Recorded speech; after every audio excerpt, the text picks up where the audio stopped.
हेल' लोगोफोर BTC election 2020 नि जेनाखि फाइनाल उइनार लिस्ट बियो ओंखारजाबाय आरो बेयावहाय सोर सोर देरहाखो सोर सोर जेनखो बेखौ नोंथांमोना बाहाय नुनो मोनगोन। दा बेयाव फैनि सिगां फंनैसो खोथा नुनो मोननाय जादों गासै रिजाल्टखौ नायनानै दासिम सरकार दानो हानाय रावहाबो गोहो गैथ'वा। अदेबानि दसे उनावहाय नुनो मोननाय जागोन बिथांमोना सोर सोरजों लोगो जानानै एलायन्स जानानै सरकार दानो थियारि जायो। दा बेनि गेजेराव नुनो मोनदों केन्डिडेटफोरनि बेलायाव जे जायफोरहा सिगाङाव दंखायोमोन बिथांमोना जेनदों, सिगाङाव जायफोरा गैयामोन गोदानै बिथांमोना देरहादों आरो सिगाङावनो देरहाखानाय गेजेर समाव जेननाय बिथांमोना जायगा मोनफिनदों। बेबायदि उल्थां फाल्थां जानायखौ नुनो मोननाय जादों। गासैबो भटार्सफोरनि सायावनो बेस जादों। दा बे बेलायाव नुनो मोनगोन फारियै BPF 17, UPPL 12, BJP 9, GSP 1 आरो कंग्रेस आरो AUDF मोननैजों ज' जानानै मोनसे दा बे आरो आदार्सआव गैया। गासै 40टा सिट देरहानानै दङ। दा बेनिफ्राय नुनो मोननाय जागोन फारि फारियै बबेनिफ्राय व्यक्तिगत हिसाबै बबे समष्टिनिफ्राय सोर देरहाखो। दा बे हिसाबै फार्स्टआव नुनो मोननाय जागोन परबरजरा 1 नं परबरजरानि ST-निफ्राय श्रीमती मुनमुन ब्रह्म BPF-निफ्राय। बेनिफ्राय दङ 2 नं गुमा रिजार्भ आनरिजार्भ, बेयाव दङ रहिन्द्र ब्रह्म बेबो BPF। बेनिफ्राय दङ श्रीरामपुर नन ST, बेवहाय सजल कुमार सिंहा बेयाव इन्डियान नेशनेल कंग्रेस बेनिफ्राय फैदों। बेनिफ्राय दङ जमदुवार ST, बेयाव रेवरेवा नार्जारी BPF। बेनिफ्राय सराइबिल ST मिथुनजय नार्जारी BPF। बेनिफ्राय कसुगाव ST उकिल मुसाहारि UPPL। बेनिफ्राय दङ दतमायाव प्रकाश बसुमतारी BPF। बेनिफ्राय फकिराग्राम नन ST अरुप कुमार दे BJP। बेनिफ्राय दङ बनरगावआव ST राजिब ब्रह्म BPF। बेनिफ्राय दङ देबरगाव ST हाग्रामा महिलारि BPF। बेनिफ्राय बावखुंग्रि ST धनेश्वर गयारि BPF। सालाकाथि ST देरहासात बसुमतारी BPF। बेनिफ्राय चिरां ST सायखं बसुमतारी BPF आरो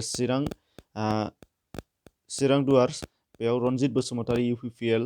बेनिफ्राय दङ काजलगाव ST पानिराम ब्रह्म BPF। निसिमा ST James Basumatary BPF। Benifray सबायझार ST प्रभात बसुमतारी BPF। मानास सेरफां बावधनन्जय बसुमतारी BPF। बेनिफ्राय थुरिबारि अपेन बाहाय दङ अभिराम महानायक BJP। बेनिफ्राय मथनगुरि अपेन गौतम दास BJP। बेनिफ्राय सिलबारि ST जय मुसाहारि BPF। बेनिफ्राय दङ खख्लाबारि ST प्रमद बर' UPPL। बेनिफ्राय दिहिरा अपेन गणेशचाम दास IND। बेनिफ्राय दङ Musalpur ST Rakesh Brahma UPPL। Baganpara ST कातिराम बर' UPPL। बेनिफ्राय दारांगाजुलि बिजित गोरा नार्जारी BPF। बेनिफ्राय नाग्रिजुलि धर्मनारायण दास BJP। गयबारि ST प्रमद बर' UPPL। बेनिफ्राय सुक्लाय सेरफां रनेन्द्र नार्जारी BJP। बेनिफ्राय गरेस्वर पबित्र कुमार बर' UPPL। बेनिफ्राय दङ खैराबारियाव भबेन्द्र बर' BJP। बेहेरगाव ST बेयाव दङ दावबायसा बर' UPPL। बेनिफ्राय दङ ननै सेरफां बाहाय दङ सनजित तान्ति BJP। बेनिफ्राय कालिंदुवार दिलीप कुमार बर' UPPL। बेनिफ्राय मोदैबारि दिगन्त बरुवा BJP। बेनिफ्राय दङ हरिसिंगा सनजय स्वर्गियारि UPPL। बेनिफ्राय दङ दोहोनस्रि प्रेस मुसाहारि बाहाय BPF। बेनिफ्राय भैरबकुन्द'आव गबिन्द चन्द्र बसुमतारी UPPL। बेनिफ्राय फासनै सेरफाङाव दङ दीपक मर BJP आरो बेनिफ्राय रौतायाव दङ ST डक्टर निलुत स्वर्गियारि UPPL। दा बिथांमोना देरहानानै थांबाय।